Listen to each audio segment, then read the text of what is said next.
ভ্রমণ, বিনোদন কিংবা সাময়িক অবকাশ, এসবের পেছনে ছুটে মানুষ দেশ থেকে বেরিয়ে যায় বিভিন্ন গন্তব্যে। এমনই স্বপ্ন নিয়ে প্রতিবছর হাজারো বাংলাদেশি পাড়ি জমাতেন পূর্ব এবং দক্ষিণ পূর্ব এশিয়ার দেশগুলোতে। এদের কেউ থাইল্যান্ডের পাতায়ায় সমুদ্র স্নান করতেন, কেউ মালয়েশিয়ায় যেতেন শহরে জীবনের ছোঁয়া পেতে, ভিয়েতনামের ইতিহাসে ডুব দিতেন কেউ কেউ, আবার সিঙ্গাপুরে কাটাতেন ব্যস্ত ছুটি, ভারতে যেতেন চিকিৎসার জন্য। কিন্তু এখন সেই স্বপ্নে লাগাম টেনে ধরেছে কঠিন এক বাস্তবতা, সেটি হচ্ছে ভিসা জটিলতা। আগে যেখানে ই ভিসা কিংবা অনারাইভাল সুবিধায় এসব দেশে যাওয়া যেত অনায়াসে, এখন সেখানে ভিসা পেতে সময় লাগছে 1 থেকে 2 মাস। অনেকের আবেদন আবার প্রত্যাখ্যান হচ্ছে। 2024 সালের জুলাই থেকে ভারত বাংলাদেশিদের জন্য ট্যুরিস্ট ভিসা বন্ধ করে দিলে বিকল্প গন্তব্য হিসেবে থাইল্যান্ড জনপ্রিয় হয়ে ওঠে। কিন্তু এখন সেই থাইল্যান্ডের ভিসার জন্য আবেদন করতে হয় ছুটির অন্তত 45 দিন আগে। সিঙ্গাপুর, মালয়েশিয়া, ফিলিপাইন এইসব দেশেও একই চিত্র। ভিয়েতনাম একসময়ের ভিসামুক্ত গন্তব্য, এখন বাংলাদেশিদের জন্য সম্পূর্ণভাবে বন্ধ করে দিয়েছে তাদের ভিসা। কারণ পর্যটকের ভিসায় গিয়ে বহু বাংলাদেশি নির্ধারিত সময়ের চেয়ে বেশি অবস্থান করেছেন কিংবা অন্য দেশে পালিয়ে গেছেন। ট্যুর অপারেটররা বলছেন, শুধু ভিয়েতনামেই গিয়ে গত 2 বছরে 30,000-এর বেশি বাংলাদেশি পর্যটক সময় মতো দেশে ফেরেনি। কিছু অসাধু ব্যবসায়ী সস্তায় ভিসা নিয়ে তা 1 থেকে 2 লাখ টাকায় বিক্রি করেছেন। এতে ভিসা ব্যবস্থায় বিশৃঙ্খলা তৈরি হয়েছে।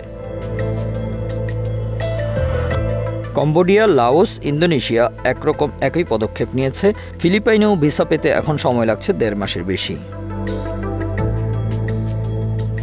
2024 সালে সেনজেন দেশগুলোতে বাংলাদেশি ভিসা প্রত্যাখ্যানের হার 54.9%। এই সময় ভিসার জন্য আবেদন করেন 39,345 জন, বিপরীতে প্রত্যাখ্যান হয়েছে 20,957 জন, অর্থাৎ ভিসা পেয়েছেন 18,388 জন। শুধু দক্ষিণ পূর্ব এশিয়া নয়, ইউরোপ এবং মধ্যপ্রাচ্যেও দৃশ্যপট বদলেছে। একসময় বাংলাদেশিদের অন্যতম আকর্ষণীয় গন্তব্য ছিল সংযুক্ত আরব আমিরাত, বিশেষ করে দুবাই। মরুভূমির সাফারি, বুর্জ খলিফার সৌন্দর্য আর বিলাসবহুল হোটেল। কিন্তু 2023 সালের জুলাই থেকে দেশটি বাংলাদেশিদের জন্য ট্যুরিস্ট ভিসা বন্ধ করে দিয়েছে। বর্তমানে দিনে 30 থেকে 50টি ভিসা ইস্যু হলেও সাধারণ পর্যটকদের নাগালের বাইরেই থাকে সেটি। ইউরোপের সেনজেনভুক্ত দেশগুলো বাংলাদেশি নাগরিকদের গণহারে ভিসা প্রত্যাখ্যান করছে। পর্যটন বিশ্লেষকরা বলছেন, বাংলাদেশিরা অনেক সময় ট্যুরিস্ট ভিসায় গিয়ে থেকে যান, কেউ কেউ ভুয়া তথ্য দিয়ে ভিসা পান, কেউ আবার বিদেশে গিয়ে শ্রমিক হিসেবে কাজ করেন। এর ফলে দেশের পাসপোর্টের গ্রহণযোগ্যতা কমেছে। হ্যানলি পাসপোর্ট ইন্ডেক্স 2024 অনুযায়ী বাংলাদেশের অবস্থান ছিল 97তম, যা 2025 সালে এক ধাপ পিছিয়ে 98তম হয়, যা তুলনা করা হয় উত্তর কোরিয়া এবং লিবিয়ার সমান। আর নোমাড ক্যাপিটালিস্ট ইন্ডেক্সে বাংলাদেশের অবস্থান 181তম, স্কোর 38। যে বিষয়টি নির্ধারণ করা হয় সেগুলোর মধ্যে রয়েছে ভিসামুক্ত ভ্রমণ, কর ব্যবস্থা এবং স্বাধীনতা ইত্যাদির ভিত্তিতে। এই সংকট শুধু পর্যটকদের নয়, মারাত্মকভাবে ক্ষতিগ্রস্ত করছে দেশের ট্যুর অপারেটর, ট্রাভেল এজেন্সি এবং এয়ারলাইন্সগুলোকেও।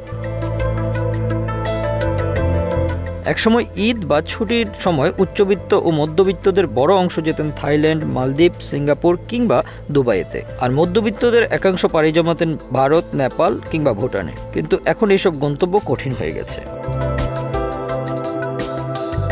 বিমান সংস্থাগুলোর তথ্য মতে বাংলাদেশ বিমানের অধিকাংশ যাত্রী প্রবাসী।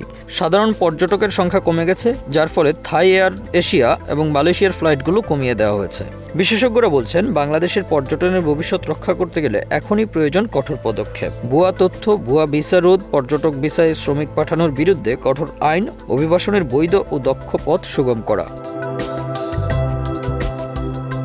বিশেষজ্ঞরা বলছেন, পর্যটক হিসেবে বিদেশে গিয়েও যদি কেউ ওভারস্টে করে বা অন্য দেশে পালিয়ে যায়, তবে দায় শুধু ব্যক্তির নয়, গোটা দেশের, আর ক্ষতি হয় ভবিষ্যৎ প্রজন্মের ভ্রমণ স্বপ্নের।